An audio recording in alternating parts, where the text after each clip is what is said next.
ghosts, psychics, pendulums, curses, hexes. We welcome you here to Friday Night Dark in the realm of the night. Come join us and listen to this week's presentation, and we bid you welcome.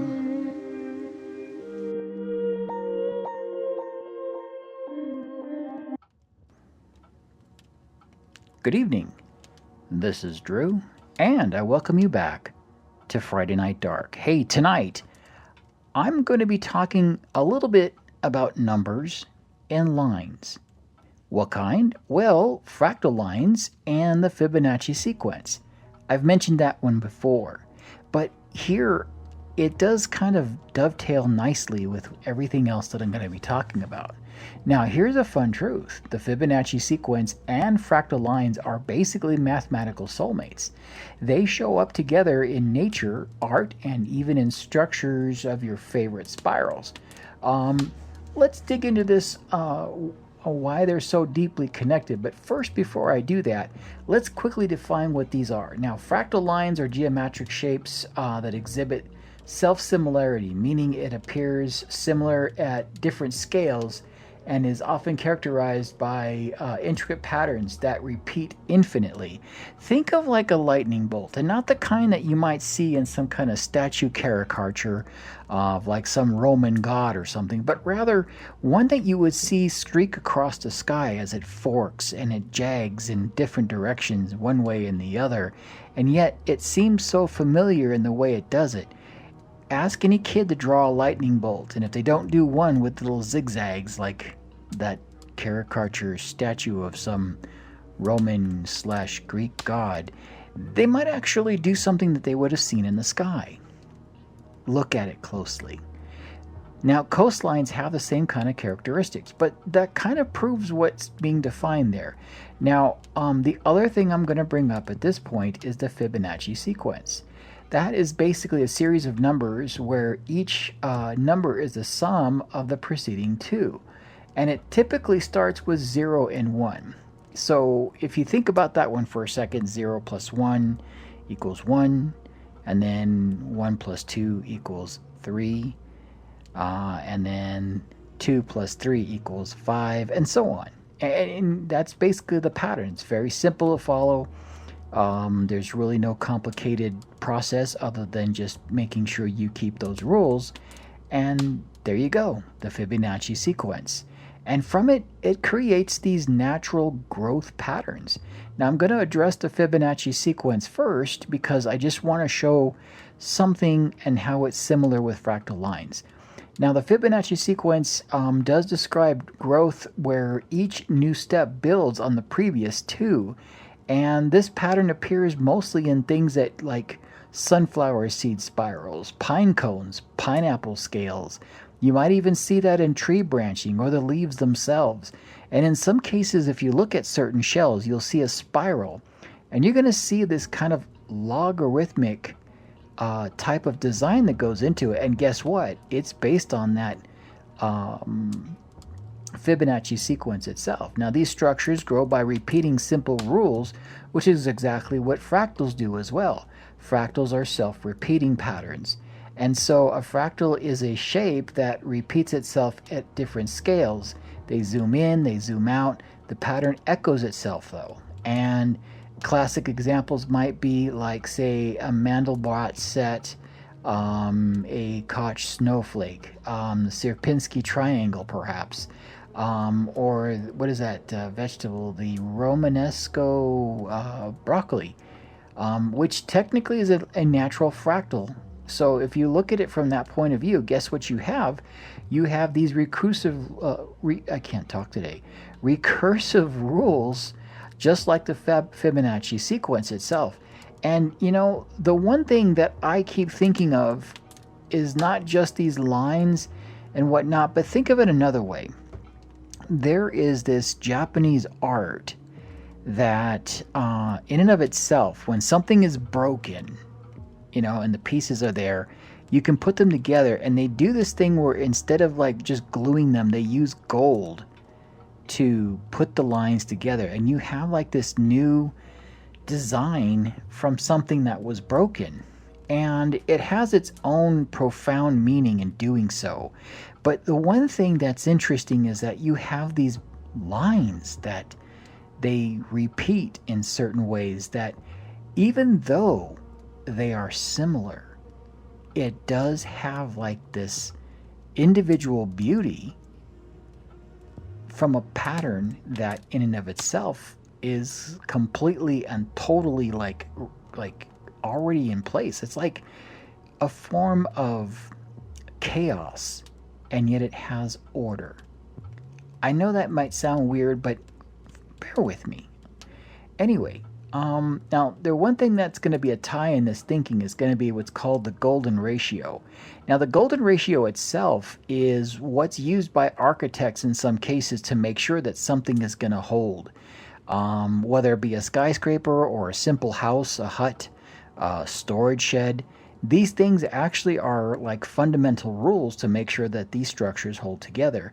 Well, believe it or not, the golden ratio is basically a Fibonacci number, and as it gets larger, this ratio becomes very much evident in the consecutive numbers as you start putting things together.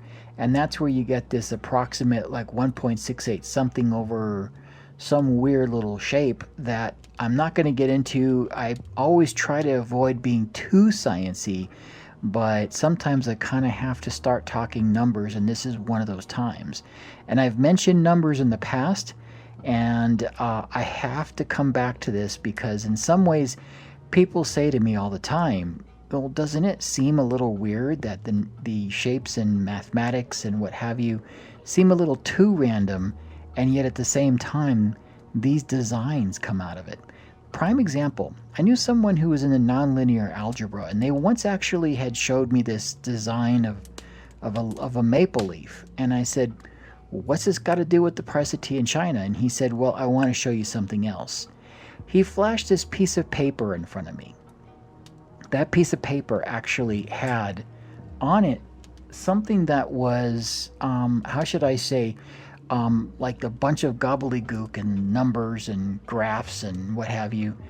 And he said, this is a function plot, and it's called nonlinear algebra. And he says, it's kind of close to the chaos theory, but from this function, I created that leaf. So let that sink in for just a minute. I know, it sounds incredulous, but this is a real story and a real interaction. So you have to wonder, is there a relationship? Well, from some of the things that have been presented to me in the past, and as I started digging into this more, yes, there is some kind of relationship. Now, this ratio, it also generates logarithmic spirals, self-similar growth patterns, and fractal-like scaling. And many natural fractals themselves grow using this ratio, which is why they look, well, Fibonacci-ish. I don't know how else to explain it. I mean, if you look at some of those things, coastal lines, lightning bolts, even, certain types of plants that utilize this type of growth, if you will, it will actually have some kind of order to it, and yet it seems random. If you ever look at a plant or a seashell, they share kind of like the same idea. And so basically, as you look at something of a plant, let me go back to that one I mentioned before, where they have that fractal geometry, the Romanesco broccoli. If you look at each floret on it, it's a mini version of the entire plant itself, or it's a fractal. But the number of spirals in each direction, often it is obeying that Fibonacci sequence in numbers. So you'll probably see the same thing happen with like sunflowers. You might see it happen with pine cones. You might see it happen with, say, like artichokes or even like succulent plants, which when I'm talking about that, these are ones that require little water, not necessarily cactuses, but they look like this rubbery type of material. And they'll sit there. You just put a little bit of water and you keep them in the sunlight, and there they go. They just grow. Very easy to take care of unless you're a total brown thumb like me. But nature uses Fibonacci rules to pack things efficiently, and the result might be something that'll look more like a fractal geometry.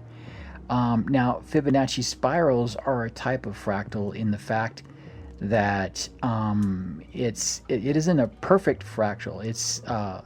It does have its own self-similarity and recursive construction, and it does have an infinite scalability, mathematically speaking, of course.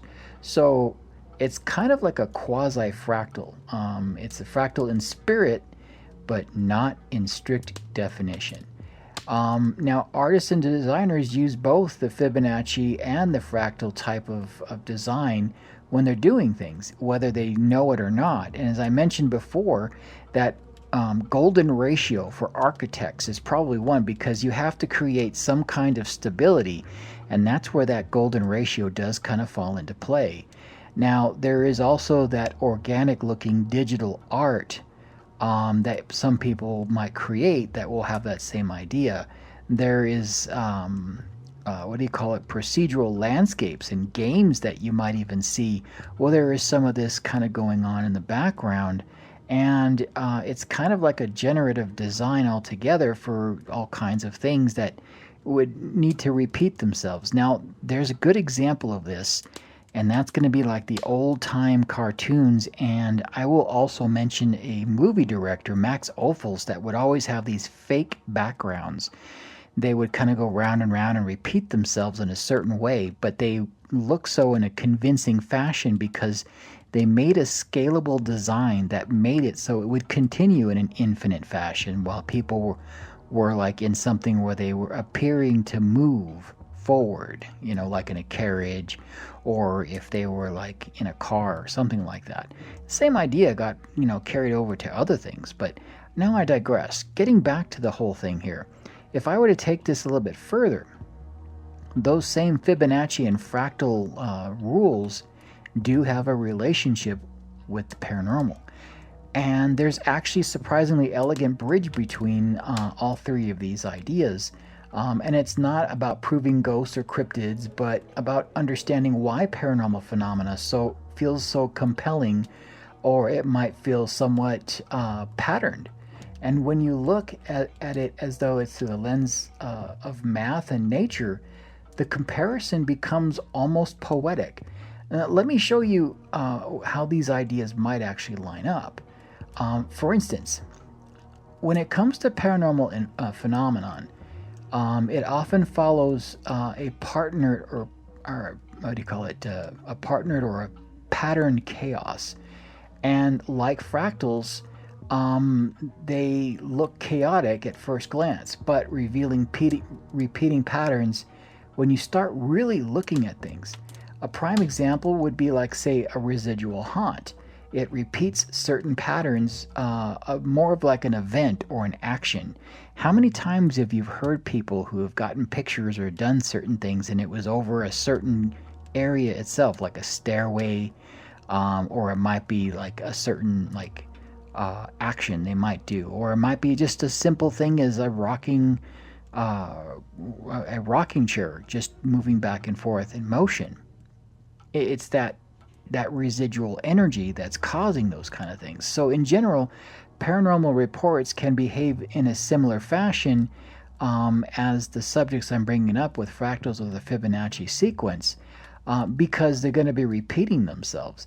And I know it sounds weird to put it that way, but in some cases, if you look at it from if you were to pinpoint certain events that happen, ghost sightings, perhaps UFO sightings, maybe even cryptid encounters, and you were to put like a little red dot on a map, they're going to start to cluster in such a way that eventually you're going to start to see a pattern. And, it shouldn't surprise anyone that folks, would flock to locations to find ET or certain locations to find a ghostly experience. And so what happens is that as they go around, they start pinpointing all these areas. And if someone was to document that, they're going to start to see this pattern evolve. And guess what? It looks like a fractal line. It looks like something that was obeying the Fibonacci sequence. So someone told me once that we are everything and everything are us. And I thought they were talking nonsense. But when I started looking into this, I had to believe for one moment that perhaps maybe they were speaking some kind of fundamental truth, and not necessarily in how we act, but perhaps in just how things are. And it's not these events that are mathematically fractal, but the distribution of stories and experiences that behave like a fractal pattern, irregular but not random. And I think this is why some folks may have, some idea or find an experience, while others may not find one at all. Sound like someone you know? Okay, well, it's okay. We're all in this together, right? But think of it as chaos with structure, as I mentioned before, which is exactly what fractals are. Now, Fibonacci spirals mirror how paranormal stories will spread. What I mean is that the sequence itself describes growth that expands outward in a spiral, but each new layer built from its previous ones. So the paranormal belief systems often grow the same way. You have one strange event which leads to 2 stories. Then these stories inspire 3 theories. And then those theories spawn off 5 new interpretations. I've said before where somebody might actually give a segment or presentation. Yeah. Anyway, 2 people can listen to that same segment, and they'll both come away with an experience that one will say it's not so good, and one will say, hey, it was great. And that's the one thing that I think that it shared, is that you have experiences that way. So if you have a lot of people that are there, I expect to see 5 new interpretations. But you know what? If you look at a rainbow and you had 5 people looking at that same rainbow, you're going to have 5 different points of view. Believe it or not, it's true. You just ask any scientist, they're going to tell you the same thing. Now, this is why I talk about these subjects as I do, to include what one subject looks like, and a bunch of folks could talk about all day long, and there's still an abundance to share. I've always felt, after it was shared with me, that any subject in the paranormal, just like any work field, there is an abundance to do something, and everyone shares in that and gets some kind of sustenance and sustains the need for something along those guidelines. But believe it or not, folklore researchers actually use models similar to a Fibonacci growth to track how legends evolve. So this is not something new, and it's not something by any means a surprise to some people. To me, I actually was surprised at one point, but then I started reading this and started seeing a pattern. I know. Now, it wasn't Fibonacci in a certain sense, should I say, but it was something that, although not literal math in itself, it's the shape of the spread of these ideas and experiences that resembles kind of like that same Fibonacci expansion. So why not? I mean, really honestly, I think a lot of things can be put to numbers. And as much as I want to believe, I want people to know that, I want to believe. But of course, as much as I want to believe, I know sometimes I have to do something. It's called debunking or explaining it. And I think math or numbers in certain ways do explain this. This includes, quantum theory, quantum mechanics, because there's numbers, there's a math there. And at the end of the day, they do offer explanations about certain aspects of behavior, but they don't give the entire answer. I still think there's a relationship between these numbers in math and the paranormal. And I think perhaps this might help explain some of this. So as word of mouth that spreads, about a specific experience in the paranormal, it's like a spiral moving outward that builds on an origination point. Have you ever heard of a story around a point and then the experience that has grown out of it? I remember once that there was that story in Las Vegas over that UFO sighting. And there were these large, like 9 foot tall creatures. Despite the fact that it was never noticed or found by the authorities, they actually left cameras around for, quote, safety reasons. And the part about it that's jarring to me is that those cameras are still there. Yeah, think about that. But people, it spread like wildfire. And if you look at how it went, even people that were unrelated were starting to talk about things that were happening that were rather odd. And it just moved outward from there. So I know it's kind of like what I've been trying to say, and it might seem far-fetched, but if you look at the way that people were talking about it, there's a spiral of how events took place. And look at it now. As far away as I am, I'm sure there's other people who've seen and perceived the same oddities, if you will, of what was going on there. And to me, it's kind of like an example and yet not. Now, let's look at it from another point of view for a second, because people, humans in general, we look for and we're going to see patterns all over the place. And there's a name for it. It's called pareidolia. And I've talked about this in the past. Now, it's looking for shapes in the clouds and whatnot, but it still plays a factor because it's a pattern that people have noticed. So the idea of the Fibonacci sequence, fractal lines themselves, does kind of lend credence when you think about how our brains are hardwired to look for patterns. And so you're going to see them in these natural fractal detections. And of course, we're built to recognize things: symmetries, spirals, repeating shapes, branching structures. Sound familiar so far? And it shouldn't be a far-fetched from other things that are out there, because even when you look at things like Stonehenge, or if you look at the pattern of day and night, the sky itself, there's some kind of orderly chaos that is taking place.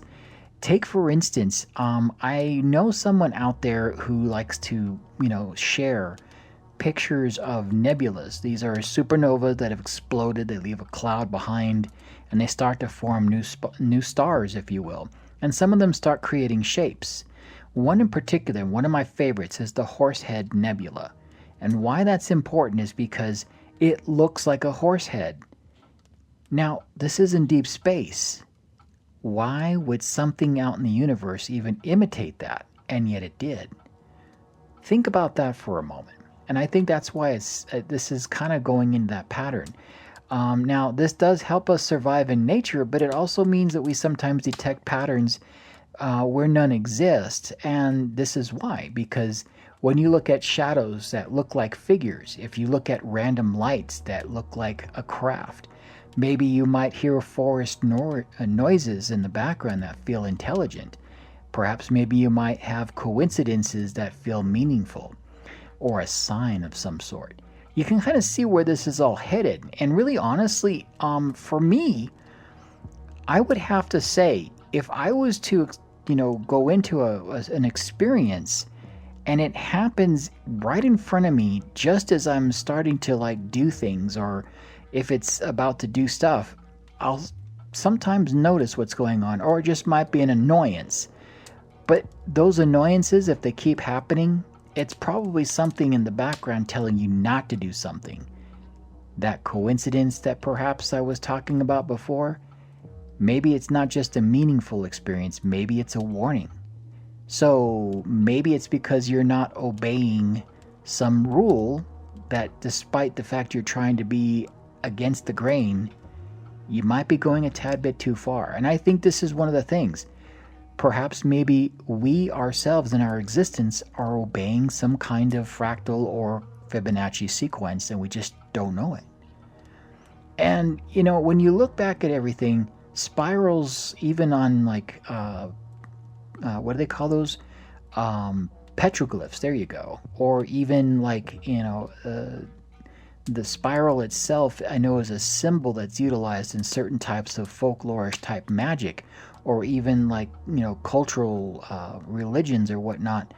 They have this spiral that's there that means power or an eminence of power of some kind, or power emanation. Or in one case, as one person explained to me, that these spirals going, if they touch a certain way on the inside, it means it's going in, and if it spirals from in another way, it means it's coming out, meaning they're portals themselves.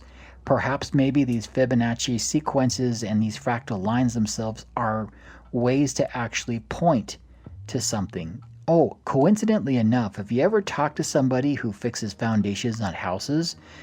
Ask them a simple question. How do you know and how do you locate if there is damage to somebody's foundation in their house? And it's interesting what they say. Just follow the cracks themselves. Follow it to the bottom and it points directly to where that fracture is.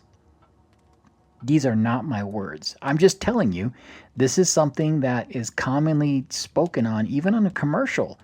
So it does bear credence to pay attention to these things. And I think it's pretty much why it is that I wanted to bring this up tonight. Now, speaking of which, many paranormal creatures are described in fractal terms as well. If you think about how folklore begins, shadow people that flicker or split, spirits that appear in repeating forms, even residual ones, cryptids that are described as being blending into the environment. Bigfoot? Now, you also want to look at entities that distort perception. And this could be things like Mothman. This could be stuff like the Loch Ness Monster or whatnot. What are you looking at? And really, is that real or is it something else? Even when I mentioned something once about how a cryptid creature was caught in the nets of fishermen, and it was something described in a vague sense, and yet it was changing all the time. So I don't think these ideas are completely far-fetched. Now, these descriptions echo fractal qualities, and their reason is because of the self-similarity, the shifting scale, the boundary blurring, and recursive appearance. You'll see why I may sound like I'm being redundant, and yet I want to just emphasize the similarity between what's there. And I think even the idea of a ghost fading in and out resembles fractal boundaries, and never fully solid, perhaps maybe never fully gone. And I hopefully that you might see exactly how an unrelated subject starts to dovetail into everything that I've been talking about. But moving on. If you look at, say, a haunted forest or abandoned buildings or even a labyrinth-like place, they often feel unsettling because of they contain repeating patterns, that same symmetry that's slightly off. You might even find branching paths from them or spiraling layouts. And, human instinct, I can't talk today. Humans instinctively respond to fractal geometry, and when the pattern is broken or distorted, it triggers unease. As I said before, when you try to do something and it gets in the way and causes this annoyance, this is that same unease. It's the same kind that people describe in a paranormal encounter. And if you want to really put a name to this, it's referred to as what they call a cognitive dissonance. That means you're looking at something and you realize that there's something wrong. Have you ever had that where someone says, "What's wrong with this picture?" And they're not necessarily talking about perhaps maybe an actual picture. It just might be whatever they're looking at. And it gets your attention. You start looking in there wherever they're looking at. I remember this was a joke once for a very famous film with a very famous actor with a German accent. Yeah. His first entry is with no clothes on, and he's approaching these two guys, and they say, "What's wrong with this picture?" Yeah, it was pretty obvious. But hopefully that makes a point. One can start to see that the paranormal itself lives in the space between order and chaos. And what is exactly, I can't talk today, which is exactly where fractals live, where the Fibonacci sequence also lives. And, well, these subjects themselves exist in a mathematical twilight zone. And I'm going to do this in Rod Serling's voice. Not fully ordered, not fully chaotic. Here, only in the Twilight Zone. Do do do do do do do. Okay, I sometimes wish I could do the voice Rod Serling, but I'll just do my basic voice imitation and just keep it where it's at. The paranormal experience can often occupy that same psychological space, though. So if it's not fully explainable and not fully impossible, well, there you go. This is why the comparison works so well. Both are a form of dissonant phenomenon or cognitive dissonance, and things that live on the edge of understanding. And really, honestly, when you really pay attention to these details that way, it starts to make more sense and not necessarily just something that is far-fetched. So what do you think? Do you think that these fractal lines, the Fibonacci sequence, happen to have more meaning than just a bunch of numbers jumbled together? Does it bring another level of understanding about what is paranormal? Or is it just some more dissonant thinking about misplaced situations? Is it perhaps maybe a form of pareidolia in a situation where there's maybe something more going on? Or is it not? Well, I'll let you be the judge either way. But just to note, this episode that I'm talking about tonight was inspired by my friend, and he has done a lot on his own. So if you can, if you find his page that I've linked to the title of this episode, do pay him a visit and tell him Drew from Nitrax sent you. But while you look, and if this does spark curiosity for you to look in that direction for any reason, hopefully you start talking about it. And if you do start talking about it, maybe somewhere in there, you might talk about it with me. Where else? Friday Night Dark and Nitrax.com. Hey, this is Drew, and I bid you good night.